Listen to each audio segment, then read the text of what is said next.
Ethan Caldwell stood at the edge of the observation deck, staring out at the swirling nebulae beyond the reinforced glass. The council chamber behind him buzzed with whispers and restrained outrage, but Ethan's focus was on the fleet of human and allied transport ships preparing for departure. The news had come just a cycle ago. The Galactic Council had voted to euthanize 100,000 orphaned children from the Sol system colonies. Their reasoning was bureaucratic, clinical, population surplus, resource allocation, genetic viability. To them, these children were liabilities, not lives. Ethan clenched his fists. He had grown up in the fringes of the Martian colonies, learning to survive on ingenuity and grit. Humanity had always been underestimated by the galaxy's elite, seen as unpredictable, emotional, weak. But those orphans, they were the essence of human resilience, and Ethan, for one, would not allow them to be erased. He turned to the assembled crew, a mix of humans and sympathetic alien allies. Among them were the Varkari engineers, whose crystalline exoskeletons shimmered in the artificial light, and the Zelfor medics, whose hive-minded species could detect stress in others as easily as a human senses temperature. All eyes were on him. "They voted to call them expendable," Ethan said, voice steady but fierce. "We say they're invaluable, every single one, and we're taking them all." There was a pause, the weight of his declaration sinking in. Then, one by one, hands rose, humans first, then aliens who had learned the meaning of courage and compassion from their human friends. They had no illusions about the challenges ahead. Acquiring the orphans without interference from Council enforcement fleets, transporting them safely, and securing a habitable system where they could grow and thrive.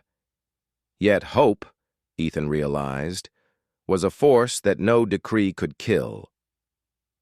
2 standard cycles later, Ethan and his convoy hovered near the orbital rings of New Terra, a quarantined planet in the outer rim. It had been uninhabited for decades, save for a few research outposts abandoned after a containment breach of native flora. The planet's atmosphere had been stabilized with human terraforming tech, and its soil was fertile enough for agriculture. In essence, it was a blank canvas, waiting for life. The transport ships descended in formation, each carefully maneuvered to avoid atmospheric turbulence. Ethan monitored communications. Every channel was silent. The Council had sent patrols, but intelligence suggested they were preoccupied with internal disputes over the vote. The galaxy's bureaucrats had underestimated human initiative, as they always did. On the ground, the children were waiting, or rather, they were being brought from orbital shelters by a network of sympathetic caretakers who had refused to comply with the Council's orders. When Ethan first set eyes on them, he felt an overwhelming mixture of awe and responsibility. Hundreds of faces, each marked by loss, fear, and cautious hope, turned toward him as he stepped from the shuttle. "Hello," he said, kneeling to be at eye level with the nearest child, a girl with bright red hair and an inquisitive stare. "My name's Ethan. You're safe now." The girl, no older than 8 standard cycles, tilted her head. "Safe? From them?" she asked, her voice barely above a whisper. "Yes," Ethan replied. "From them. From anyone who would hurt you.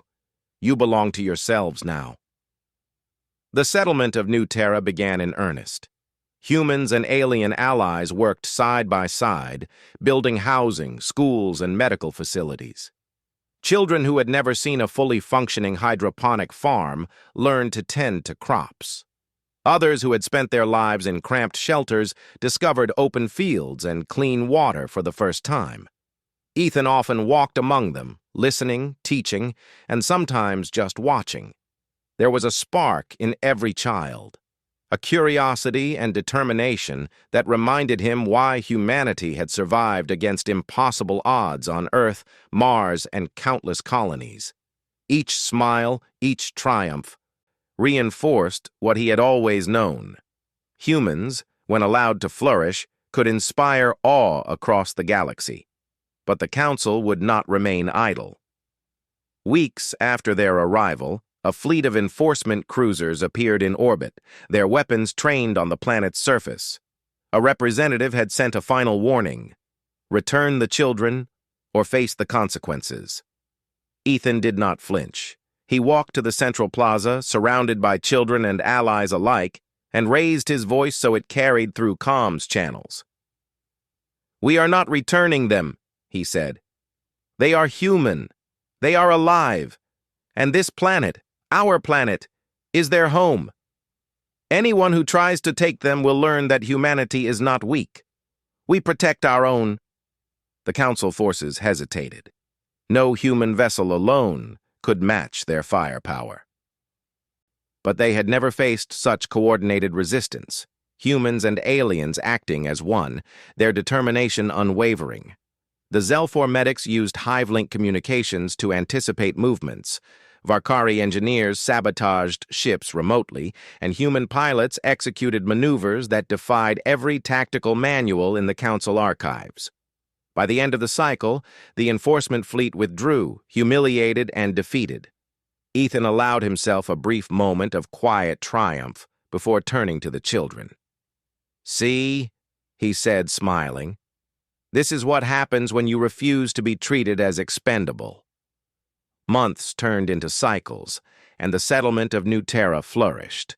Children who had once been considered liabilities became scientists, engineers, artists, and leaders. They thrived not because the galaxy wanted them to, but because one human, Ethan Caldwell, and a coalition of brave allies refused to accept that their lives were expendable. The story of New Terra spread across star systems. The Council's decision became a cautionary tale. Underestimate humanity at your peril. The children grew up knowing they had been saved by courage and compassion, traits their species had carried through every adversity. And Ethan, once a single man standing against a galaxy of indifference, found himself surrounded by generations of humans who embodied the very spirit he had fought to protect. On the observation deck, looking out at the sunset over New Terra's twin moons, Ethan smiled. The galaxy had tried to write them off, but humanity, once again, had proved that the heart and will of a single species could defy impossible odds. And somewhere, in the vastness of space, the echo of that defiance spread, a quiet but unmistakable declaration: humans protect their own. Always.